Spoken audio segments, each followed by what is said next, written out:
என்னும் கடவுளின் மெய்யில் சூரியன் முதலாய் 9 கிரகமும் பலவித குணங்களை கொண்டிருக்கும் எங்கள் கற்பக தருவில் அவை வரும்போது ஒன்றாய் சேர்ந்து பலனளிக்கும்.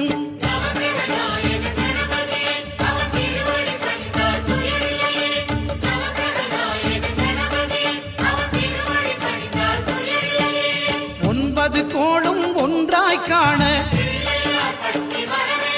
அங்கு கற்பகம் என்னும் கடவுளின் மெய்யில்